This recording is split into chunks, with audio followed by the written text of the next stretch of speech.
à toutes et à tous. Merci de nous retrouver sur le plateau de Club Patrimoine pour ce Patrimonia édition 2023. Je suis avec deux invités. On va parler de Family Office avec Evelyne Brugère. Bonjour. Bonjour Fanny. Vous êtes vice-présidente exécutive de l'AFO, c'est l'association française du Family Office. Et Catherine Orlac, bonjour. Bonjour.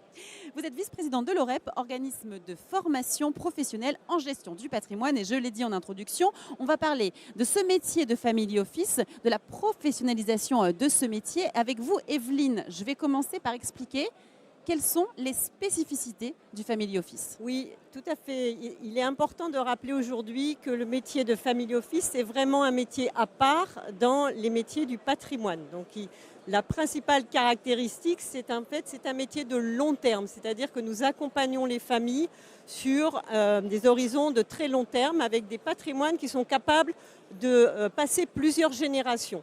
Et cette caractéristique fait qu'il y a des compétences très particulières que doivent acquérir et que doivent avoir les family officers. C'est d'abord effectivement sur tout ce qui est juridique et fiscal, où nous, on est beaucoup sur des questions de pacte du train, de donation intergénérationnelle, d'organisation en fait du patrimoine après la transmission. Sur les sujets financiers aussi, on a des spécificités puisqu'on va être sur des allocations d'actifs stratégiques, par exemple, très importantes pour nos familles qui ressemblent plus à une méthodologie des institutionnels, des assureurs, par exemple. Sur les actifs financiers ou immobiliers, là, on est aussi beaucoup sur des actifs privés, donc avec des compétences très particulières. Voilà. Et enfin, le troisième volet qui est aussi très important, c'est tous les aspects humains.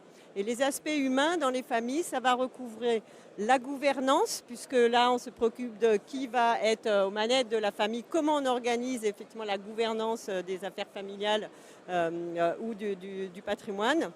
Le deuxième sujet, c'est la formation des jeunes générations, puisqu'on a effectivement des enfants et une next-gen qui va être appelée aux commandes de l'entreprise familiale ou du holding de participation. Et enfin, le troisième sujet, c'est tout ce qui est philanthropie, puisque nos familles, en général, sont très impliquées dans la philanthropie. Elles ont des fondations, elles ont des fonds de dotation. Donc, c'est aussi des sujets qu'on doit aborder en tant que family officer.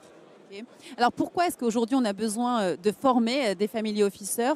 On sait que le métier se développe. Il y a un besoin de professionnalisation du métier? Oui, alors on constate effectivement que maintenant les familles, elles ont de plus en plus envie de prendre part à la gestion de leur patrimoine. Elles sont de plus en plus acteurs et donc elles veulent vraiment se former, acquérir les compétences. Donc c'est la raison pour laquelle on doit vraiment professionnaliser ce métier se professionnalise. On doit acquérir les compétences. Un family officer, ça ne va pas être un expert dans chacun des domaines, mais en revanche, il va avoir affaire à des experts. On voit beaucoup aujourd'hui de directeurs des participations qui sont recrutés parmi les asset managers.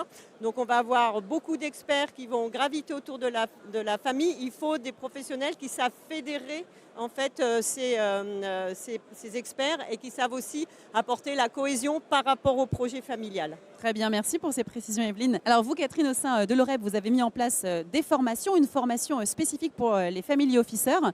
Quel est l'objectif de cette formation et quel est son contenu?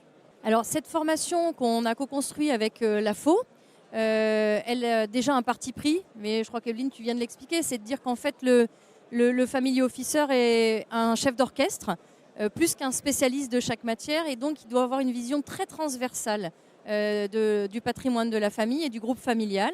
Alors du coup, on a construit ce programme autour de 3 grands objectifs. Le premier objectif, c'est accompagner la famille dans la gestion de sa gouvernance, que ce soit la gouvernance d'entreprise ou la gouvernance familiale. L'idée est vraiment d'être capable de mettre en place des règles, des process internes pour, on va dire, essayer de fluidifier et de rendre plus facile les décisions au sein de la famille, quand on sait qu'on a très souvent cette vision sur plusieurs générations et donc des générations qui se côtoient et qui n'ont pas toujours la même vision. Et ça, ce n'est pas forcément un aspect facile à gérer. Et on pense notamment à des outils comme les chartes familiales, etc., qui vont justement aider à fluidifier le quotidien. Le deuxième objectif principal, c'est que le family officer doit accompagner la famille dans tout ce qui est ingénierie patrimoniale. L'ingénierie patrimoniale, tu as cité pas mal de choses. Donc là, c'est vraiment l'expertise, on va dire, économique, juridique, sociale, fiscale. Et il s'agit vraiment d'être capable de conseiller les bons outils au bon moment de la vie de la famille et de son évolution. Enfin, je dirais presque surtout, et parce que c'est vraiment la spécificité, je crois, de la formation qu'on a mis en place ensemble. Le troisième objectif, c'est d'être capable d'accompagner la famille dans la mise en place d'un affectio familiae. Ça, c'est un terme qui nous est cher. Donc, c'est vraiment l'idée que la famille évolue dans un contexte très spécifique, avec des personnalités, des membres de la famille qui sont tous différents, des projections, des visions différentes. Il faut être capable d'intégrer cette dimension émotionnelle, psychologique, parce qu'on est dans des situations qui peuvent s'avérer conflictuelles. Et donc, l'objectif, c'est de fédérer la famille et d'être capable de gérer cet aspect-là. Et qui peut participer? On est ici au Salon Patrimonia avec de nombreux CGP. Est-ce qu'ils peuvent participer à ces formations? Alors, c'est une formation qui est ouverte à tous les professionnels de la gestion de patrimoine. Donc, on pourrait citer bien sûr les conseillers indépendants, mais aussi tous les collaborateurs de banques ou autres. On a aussi pas mal de professionnels du droit et du chiffre, notaires, avocats, experts comptables. Et bien entendu, c'est ouvert à tous les collaborateurs de mono ou multi-family office. Et je dirais que c'est cette diversité qui fait la richesse de nos promotions. Bien, merci beaucoup à toutes les deux, l'AFO, l'OREP, d'être venues sur ce plateau pour nous en parler, en tout cas sur ces family officers. Merci beaucoup. Et, merci à vous. Et je rappelle que ces formations sont disponibles à Paris. Merci de nous avoir suivis. On vous donne rendez-vous très vite pour de nouvelles interviews sur Patrimonia.